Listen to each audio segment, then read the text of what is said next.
publicamos las voces más brillantes del mundo y te acompañamos a descubrir las mejores historias, pensamientos e ideas. Encuéntranos en penguinlibros.com. Buenas noches, les saluda Jerónimo Pimentel, yo soy director de Penguin Random House, grupo editorial en Perú, y es un enorme placer con el que les introduzco la presentación de Confesiones de un Inquisidor de César Hildebrand, unas memorias conversadas con Rebeca Diz. Es para mí un gran honor y un gran placer tener a dos extraordinarios periodistas por los que me une un lazo de lectura, de expectación y también de admiración, que son Josefina Tausen y César Hildebrand. Ambos tienen unas extraordinarias carreras en medios de comunicación peruanos e internacionales, y en esta ocasión nos acompañan para hacer precisamente la presentación de este libro.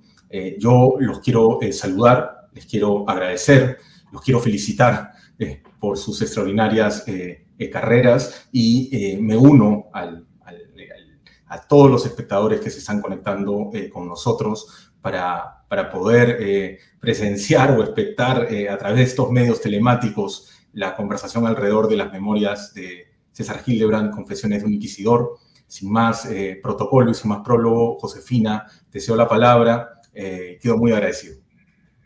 Al contrario, Jerónimo, muchas gracias por esta presentación, muchas gracias por tus palabras, y es para mí un honor y un gusto participar en esta conversación, en la presentación del libro de César Hildebrand, de sus memorias, despedido 14 veces de 14 programas en 5 canales distintos por defender su independencia. César Hildebrand se mantiene en sus 13 y en Hildebrand en sus 13, y define en este libro lo que para él es el periodismo. No es su profesión, es su manera de respirar.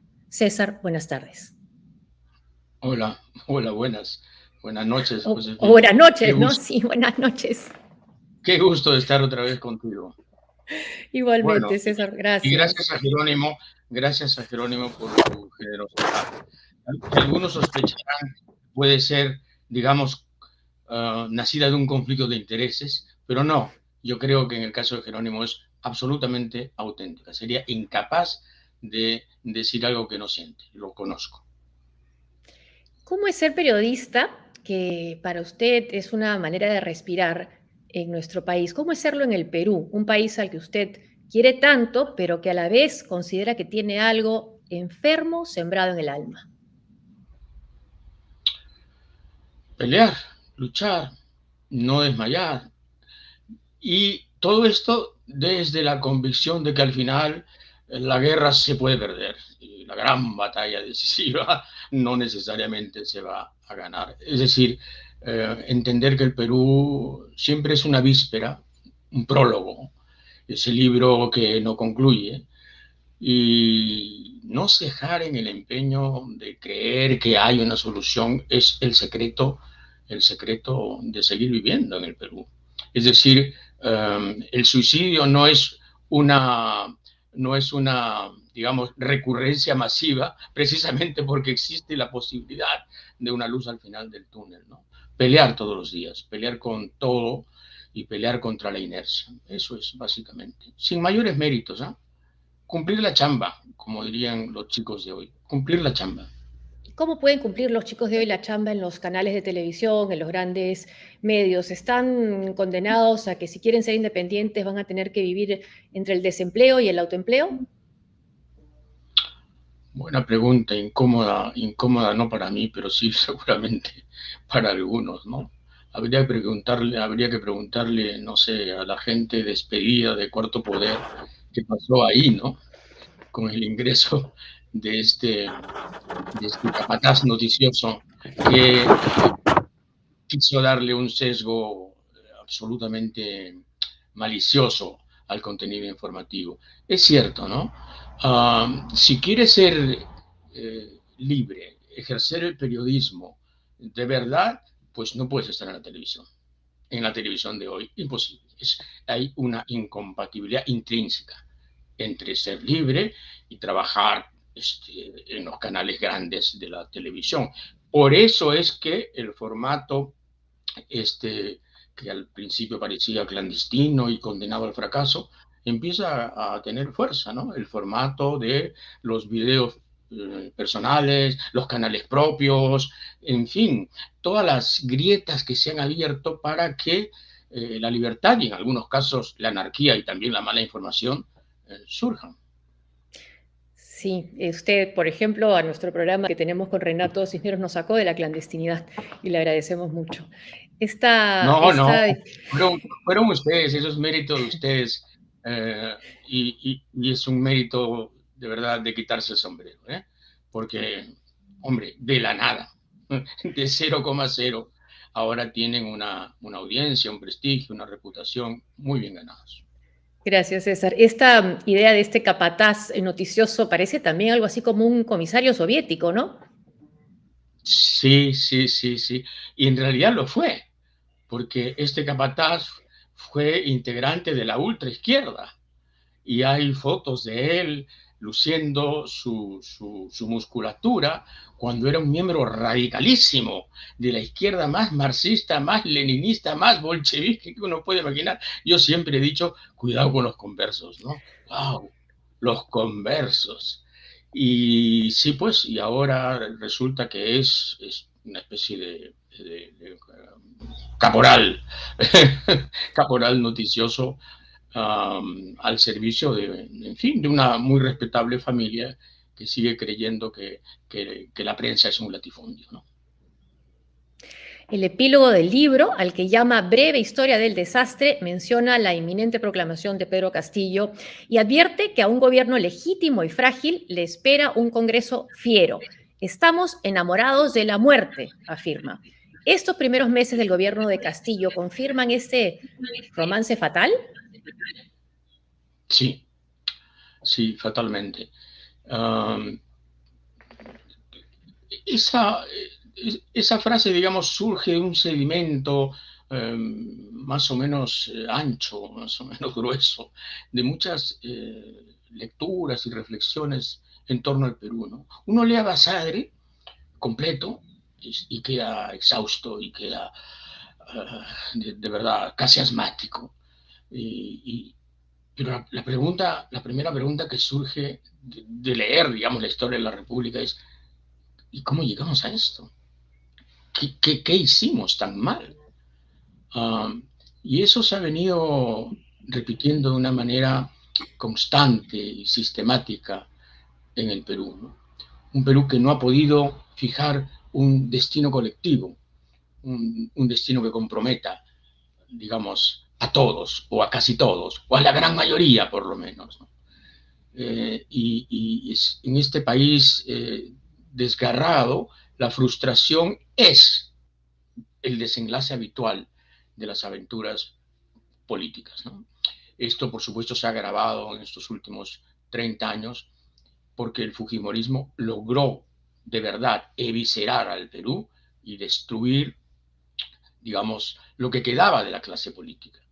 Entonces, sí, la pregunta es muy concreta y la respuesta es sí. Estos 90 o 100 primeros días confirman que la crisis del Perú es una crisis estructural y no hay salida en este momento. No tenemos salida, por más que los optimistas sostengan que el cobre y que los commodities y que la agroexportación, ese es un asunto completamente diferente a la aspiración de ser una nación. Y bueno, habrá que... la gente dice, ese pesimismo nos conduce a la postración. No, a la postración te conduce la mentira, el autoengaño, la benevolencia de una mirada patriótica para juzgarnos. No, al contrario, ese pesimismo informado conduce a la acción. Hay que seguir peleando y hay que esperar que los jóvenes reaccionen. Así miren televisión muchas horas. Hay que desintoxicarlos. La lectura es parte de la terapia del Perú, pero también el liderazgo de los políticos, ¿no? Hay que empujar a los políticos otra vez a convertir su trabajo en prédica de cambio que eso es lo que se ha perdido. Pero hablando de los jóvenes y lo de la acción, bueno, hay que pensar también que al fujimorismo se le ha podido derrotar 3 veces, ¿no? Esta última derrota de este virus que usted llama, sigue siendo multidrogo resistente, ¿es ya el final o quizás le puede dar un poco de vigor lo que es los errores de Pedro Castillo o quizás su acercamiento a la ultraderecha? Difícil predecir, pero 3 derrotas consecutivas normalmente en cualquier país conducen a, digamos, a una salida de escena, a una suerte de escarmiento definitivo y a un retiro involuntario. Ahora estamos en el Perú, desde luego, ¿no? Donde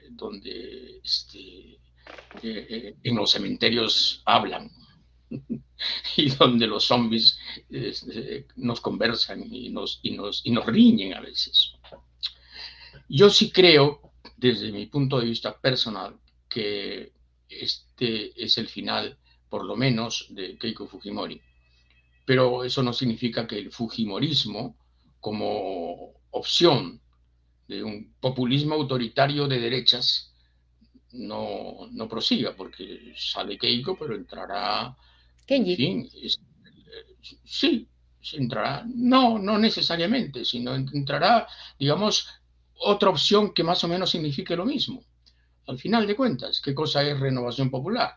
Claro. Simplemente es el ideario primario de la vieja derecha peruana, y lo mismo el partido de Hernando de Soto con un poco más de sofisticación formal, y lo mismo probablemente sea, digamos, Lucas Gersi, ya erigido por algunos como la nueva figura,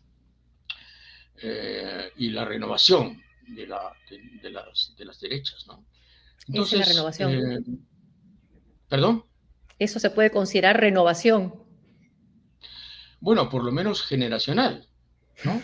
Hay un asunto ahí escrito por un columnista hace poco en el Diario Expreso, en el sentido de que, claro, necesitábamos una renovación generacional, y aquí está. En todo caso, es una opción que está ahí, y es bueno que la derecha tenga representantes, Sí. y sería magnífico que hubiera un partido de derechas, y no una banda que usa, digamos, la máscara del partido para acceder al poder y hacer lo que el señor Fujimori hizo desde 1996 en el Perú, y desde el año 92 desde el punto de vista constitucional. Yo siempre he creído que el Perú necesita un pardo, una reencarnación del civilismo. No existe ahora. No Y en eso existe ahora.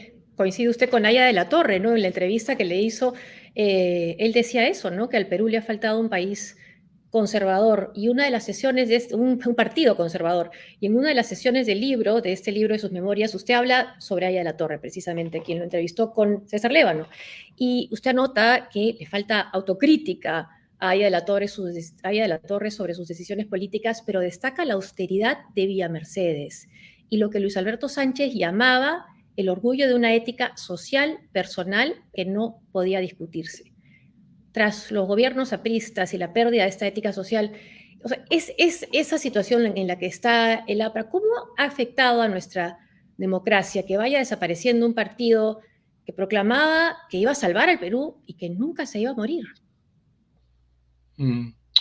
Sí, es la desdicha de haber perdido la opción de centro-izquierda, es decir, el equivalente peruano de la socialdemocracia europea, ¿no? Es decir, vamos a ver, Aya fue Kautsky, fue el equivalente de Kautsky, justamente, digamos, uno de los padres del izquierdismo no marxista-leninista necesariamente, ¿no?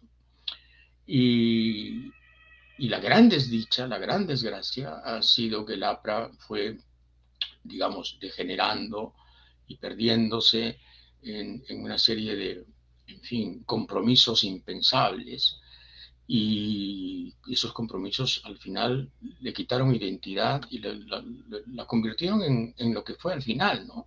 Una especie de fantasma sin rumbo.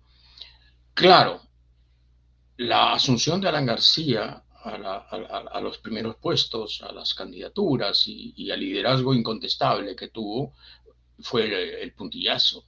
Pero ya el APRA iba, digamos, se dirigía a una deriva peligrosísima y temeraria desde que Haya escribió 30 años de aprismo, ¿no?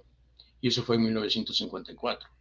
Así que la descomposición del APRA empieza con Haya, pero hay que distinguir, ¿no? Es una descomposición, en todo caso, doctrinaria. Es el APRA que se acomoda a las exigencias, las adendas que le pone la derecha para participar en política, y acepta, efectivamente, acepta la convivencia con Prado, y después acepta el pacto con Manuel Odría, y después, en fin, acepta a Alan García y sus fechorías. Pero esa es una de las peores cosas que le pasó a la política peruana. La decepción del APRA es central en la explicación de lo que nos ocurre el día de hoy. Porque si tuviéramos un partido socialdemócrata de izquierda posible, viable, socialmente verosímil, estaríamos en otra cosa, discutiendo otras cosas, otros matices.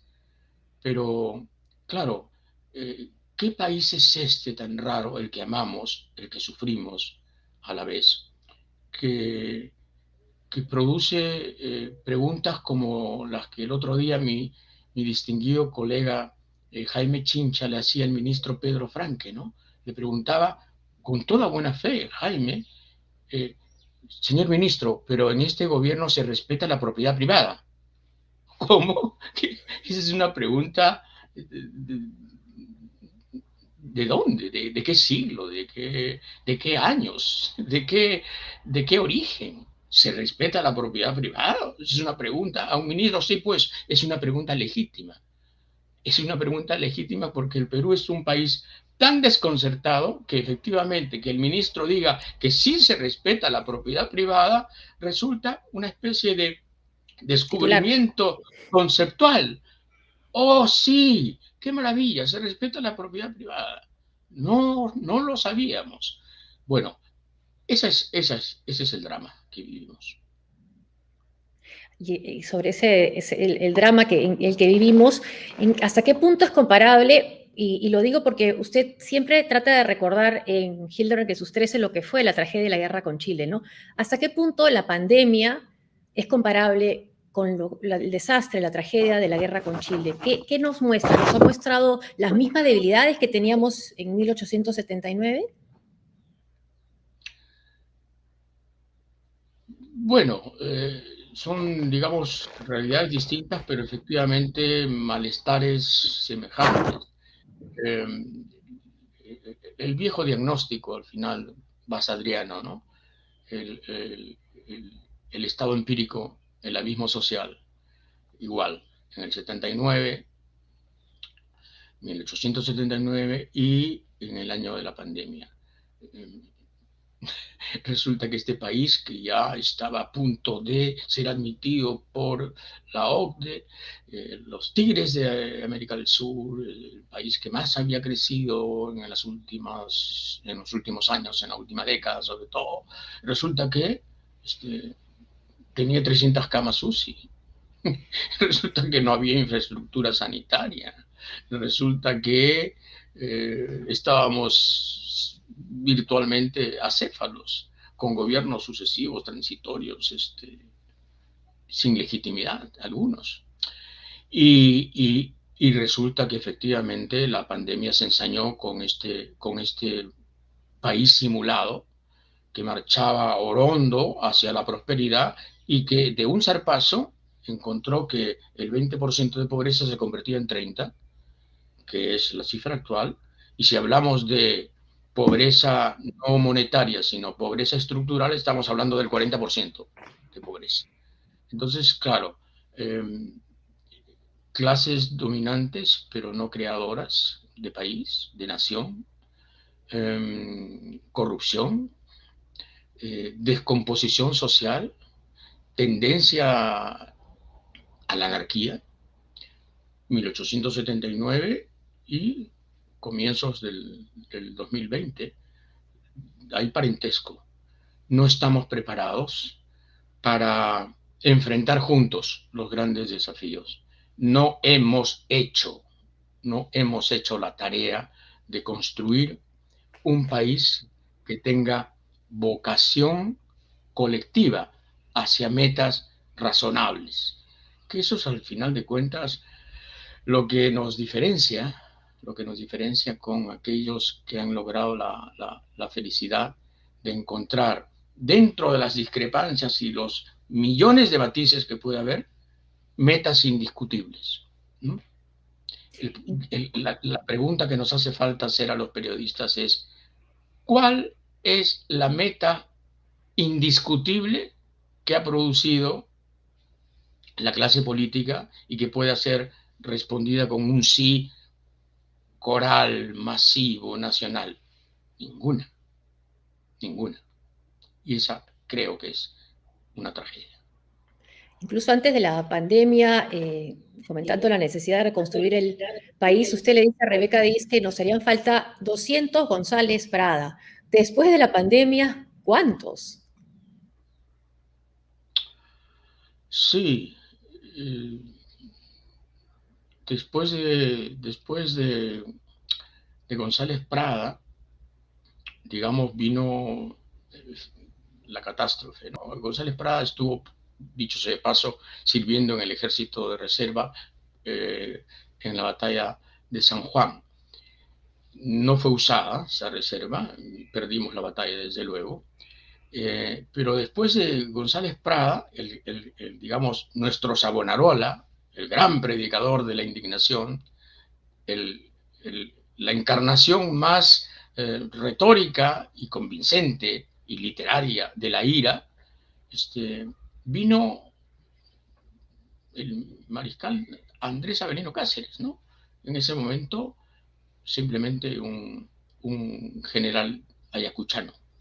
Creó la resistencia y, digamos, nos limpió un poco, ¿no? Gracias a él pudimos decir, como dice Basadre, que no nos rendimos fácilmente.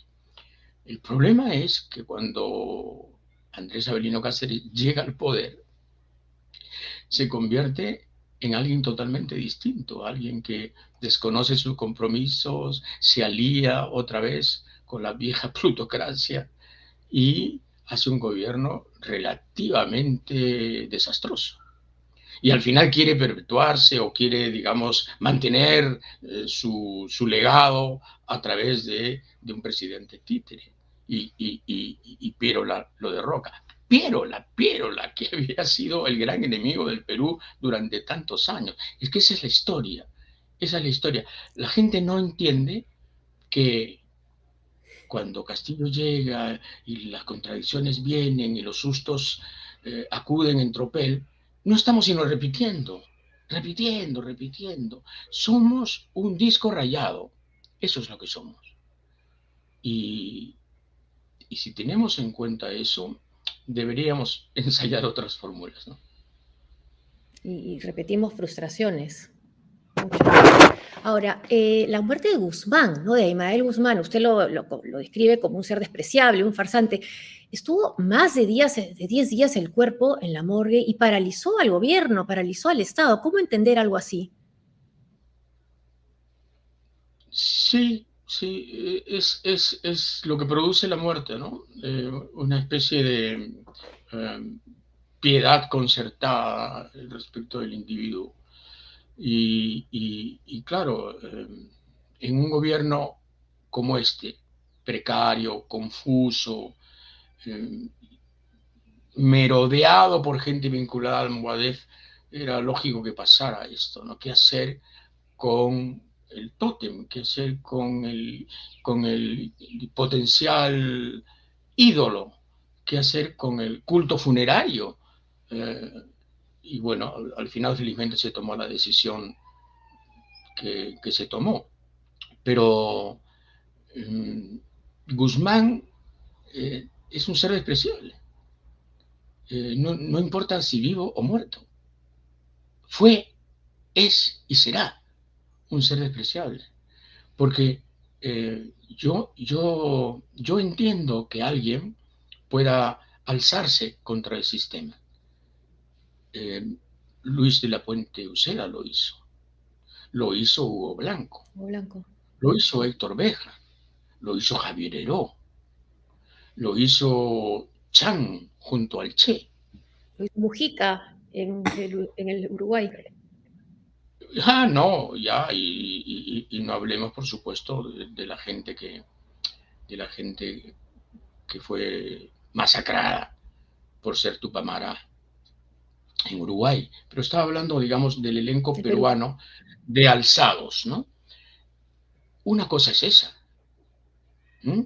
Y otra cosa es matar a miles para instaurar un régimen camboyano. O sea, tienes que ser de una miseria moral casi absoluta para matar a miles y tener en tu mente la idea de una sociedad de hormigas uniformes que te obedezcan, porque si no, la muerte es la alternativa, que esa fue la idea del parisino Pol Pot, educado en Francia y que condenó a 2 millones de camboyanos a la muerte, simplemente porque tenía la idea de que la sociedad debía refundarse de un modo casi bíblico. Pol Pot quemó los registros civiles cuando entró a Phnom Penh. Pol Pot, al quemar los registros civiles, decretó que no había nadie en Camboya. No había ni nacimientos ni muertes. Desde luego, cambió la moneda. Por lo tanto, lo que tú hubieras podido tener debajo de un colchón no valía nada. Y entonces, claro, la consecuencia fue el régimen más siniestro probablemente que haya surgido en el mundo. Y el señor Guzmán planteaba una república muy próxima a la Kampuchea del señor Pol Pot. Matar a miles de tus compatriotas para lograr eso te hace un miserable indiscutible. Yo no voy a cejar en ese adjetivo. Y ahí a la izquierda, aparte, a la izquierda le costó condenarlo inicialmente, ¿no? Sí, recuerdo discusiones con conocidos y amigos en relación a esto, ¿no? Claro, lo que pasa es que es cierto que en un primer momento, digamos, la rebelión huamanguina parecía tener cierto parentesco con lo que había hecho Hugo Blanco en el Cusco, ¿no? Hasta que empezaron los asesinatos. Pero aún empezados los asesinatos, la izquierda se sentía culpable de no estar en el campo combatiendo con Guzmán y por lo tanto tenía un punto de vista muy comprensivo, muy generoso en relación a las hordas de Sendero, ¿no? Era clarísimo lo que pretendía Sendero y eran clarísimos sus métodos. Entonces, sí, yo nunca dudé. Bueno, claro, yo estoy vacunado. Nunca me enamoré del comunismo. Nunca. Y los libros me salvaron de eso. Yo leí muy joven a Solzhenitsyn y leí muy joven a Arthur London y vi muy joven la película que se hizo sobre el libro de Arthur London, La Confesión. Y muy joven me vacuné y dije, esto es una farsa siniestra, esto es un espanto. Y claro, me documenté más y siempre me quedé sorprendido de cómo gente honrada en lo personal como Jorge del Prado podía obviar el tema de los juicios de Moscú, sí, el asesinato perpetrado por Stalin contra sus amigos del Comité Central, ¿no? Bukharin, Kamenev, para las purgas famosas estas del año 36 y 37, ¿no? Los espantosos juicios de Moscú. ¿Cómo haces? ¿Cómo haces para tragarte eso? Bueno, necesitas una disciplina espartana y una especie de tregua parentética de la conciencia, ¿no? Así lo diría Marco Aurelio, una tregua parentética de la conciencia. O sea, poner entre paréntesis todo lo que te hace humano, todo lo que puede hacerte sentimental, sensible y sensitivo a lo Darío, ¿no? Pero esa vacuna sí le falta todavía, aparte de la izquierda, y la izquierda que está en el poder también, ¿no? Uf, sí. Esta izquierda, hay sectores de esta izquierda, la que está gobernando, que creo que leyó Coquito, apenas. Coquito y mi mamá me mima, entiendo. Porque, digamos, hay una gran pobreza en las propuestas y una gran soledad académica, ¿no? Este gobierno, digamos, alguien me dijo alguna vez, es el primer presidente que no pertenece a las élites. Mejor dicho, que no tiene contacto con las élites. Bueno, eso estaría bien. Eso estaría bien. Estaría bueno. Qué bueno. No tiene qué bueno. con las élites. Funciona la democracia. Hombre, exactamente. El caso de Benito Juárez en México. Sí, claro, un indígena de infancia tremenda que se hizo solo y que al final llegó a la presidencia y fue un héroe nacional. O sea, ganó la guerra de reforma y encabezó la resistencia contra la invasión francesa y contra el reinado estúpido de Maximiliano, lo derrotó y ¿quién podía discutir a Benito Juárez? Pero Benito Juárez era un letrado. Benito Juárez era un hombre brillante, culto, inteligente. Entonces, claro, Benito Juárez lo han querido presentar como el campesino redimido por el poder. Falso, totalmente falso. Era un tipo absolutamente ilustrado. Y lo que está revelando esta izquierda, la izquierda que, digamos, comparte el poder o cree estar en el poder, por ejemplo, la izquierda de Perú Libre, la de Vladimir Cerrón, es que es una izquierda totalmente de modé, arqueológica. O sea, sigue pensando que la salida es el socialismo cubano. El socialismo cubano es una ruina, es una escombrera absoluta. Están simplemente en el concolón de la indigencia. Y el señor Cerrón sigue pensando que es el modelo a seguir. Entonces, eso te da una idea de lo ensimismada y de lo precaria que es esa izquierda, ¿no? Y hablamos de la... Sí. Ya no hablo de la izquierda magisterial, ya no hablo de la izquierda magisterial, mejor no hablemos.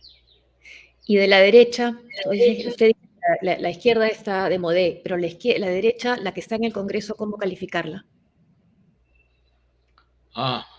Sí, buena pregunta. ¿Qué se puede decir digamos, de la derecha congresal? Fuerza Popular. Ya sabemos qué cosa es. Simplemente una banda organizada que vive de las supuestas rentas de Alberto Fujimori, de las rentas políticas de Alberto Fujimori, y que sigue creyendo en la receta esta primaria, ¿no? De populismo y autoritarismo.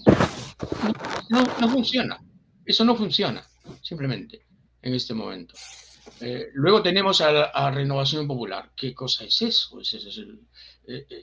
Eso es nada, simplemente, ¿no? Es el carisma engolado de un señor que se cree la predestinación en persona y que postula el absolutismo burgués, digamos, ¿no? Yo mando aquí y se acabó. Y después está, digamos, la versión tibia de Renovación, que es el partido de Hernando de Soto, que es tan famoso, importante y mediático que siempre me olvido de su nombre. Pero es el partido de Hernando de Soto, ¿no? Que es al final un furgón de cola pequeño de la derecha actual. Entonces, eso es... y olvidaba. Y un buen sector de Acción Popular. Acción Popular. Pero claro, de Acción Popular, claro. Y bueno, y Alianza para el Progreso, ¿no? Pero ¿qué se puede esperar de Acuña? ¿Y qué se puede esperar de Acción Popular? Esa es la pregunta, ¿no? ¿Qué se puede esperar de un partido como el de Acuña? Simplemente el lobismo, el oportunismo, el auparse a la opción más, digamos, exitosa del momento. Y bueno, yo siempre de Acción Popular he dicho cosas un poco desagradables, ¿no? Pero al final es, ¿qué puedes esperar de un partido cuyo lema siempre fue el Perú como doctrina? Por favor, ¿alguien podría responder eso? ¿El Perú como doctrina? ¿Cuál Perú? ¿Cuál? ¿Cuántos? Usted lo dice en el libro, ¿no? ¿Cuál Alemania, no? Por ejemplo. ¿Cuál Alemania? Sí, sí. ¿Cuál Israel? ¿Cuál Argentina? ¿Cuál Chile? O sea, es increíble, ¿no? Y es una doctrina, ¿eh? Cuidado, no es un eslogan, no es un, digamos, marco propagandístico, es toda una doctrina. El Perú como doctrina. Entonces, claro, de ahí surge o Johnny Lescano o la gente que está apoyando en este momento la vacancia prematura o precoz del gobierno. De ahí puede salir todo. Sí, y a eso iba a ir, ¿no? Ellos son los que tienen los votos para decidir si se vaca o no, ¿no? Sí, junto con Acuña, ¿no? Ellos dos tienen, digamos, la clave matemática, la clave aritmética de la vacancia, que yo creo que sigue siendo la meta del gobierno, perdón, la meta del Congreso en relación al gobierno. Parece ser la del gobierno por los errores que comete. A veces da la impresión, pero no es así, ¿no? Es simplemente ineptitud, que es lo peor. Ineptitud absoluta. Ahí veo yo a la gente sensata que está en el gabinete peleando todos los días, y no exagero, cada hora peleando su lugar y peleando por mantener la narrativa de la moderación, que es lo único que puede salvar a este gobierno. Pero claro, pelea contra un equipo que no conoce de reglas, ni de árbitros, ni de límites. Pelea contra Cerrón, pelea contra Bellido, pelea contra Valdemar Cerrón y pelea contra aquellos que ahora están aliados con la derecha congresal para, por ejemplo, ya lo lograron, evitar las reformas electorales. Ya votaron a favor junto a Fuerza Popular. La gente de Cerrón aliada a Fuerza Popular, que es, digamos, lo que no imaginábamos hace 90 días, ¿no? Pero ni siquiera en sueños, ni en pesadillas. Bueno, eso está sucediendo. Este gobierno será breve. Tengo la impresión, sigo teniendo la penosa impresión de que este gobierno será breve. Mitad por el boicot, mitad por la conspiración, mitad por, digamos, el odio de la derecha y mitad, efectivamente, como tú has dicho, Josefina, por errores atribuibles estrictamente a ellos. El primer gobierno de izquierda en nuestro país. Sí, primer gobierno de izquierda, pero la pregunta es, ¿esta era la izquierda que esperábamos? No, esta izquierda es aleatoria, surgió porque Keiko Fujimori llegó a la segunda vuelta y, digamos, la candidatura de Juntos por el Perú no tuvo la fuerza ni el carisma necesario, pero la izquierda, en todo caso, más representativa de este país es la izquierda que encarna Pedro Franque. Es la izquierda del Frente Amplio y Juntos por el Perú, en todo caso, que se desunieron y, claro, permitieron que el Partido Perú Libre, que era una opción casi folclórica, fuera al final la alternativa, ¿no? Pero ¿es la izquierda esta? ¿La izquierda peruana esta? No, no tengo la impresión, ¿eh? No, yo creo que la verdadera izquierda es la que está peleando en este momento por la moderación dentro del gabinete y de un modo muy desventajoso. Y es la izquierda que probablemente perderá la batalla cuando el gobierno termine de caer. Para ir terminando, César, en la crítica que hace del libro José Carlos Irigoyen en el diario El Comercio, él lo describe al libro como un documento narrado con pesimismo, pero también con ironía, una de las sutiles formas de la esperanza sincera. ¿Coincide usted con esta afirmación? ¿Hay algo esperanzador en nuestro país aún? Sí, desde luego, desde luego. Yo leía el otro día, releí el otro día una exhaustiva biografía sobre Mariátegui. Y claro, cuando uno ve estas cosas, dice, madre mía, somos un país de gente fuerte y casi milagrosa, ¿no? Este chico que nació enfermo, que no conoció nunca a su padre, que tuvo tuberculosis ósea a los 8 años, cuando se cayó y se averió la rodilla para siempre, pero era tuberculosis ósea lo que tenía. Este hombre enfermizo que pasó hambre, que vio morir a 5 hermanos, 6 hermanos, morir así, de desnutrición, en fin, de infecciones. Este hombre que a los 15 años entra a la prensa para limpiar máquinas de escribir. Y claro, también era el cancerrejones, es decir, él cantaba a los linotipistas los textos que en manuscrito, en algunos casos y a máquina, en mecanoscrito, en otros casos, le daban los redactores. Pero lo hace porque falta dinero en su casa, hay hambre en su casa, le pagaban 2 soles a la semana en la prensa. Este hombre que tenía todas las de perder, este hombre fue Mariátegui.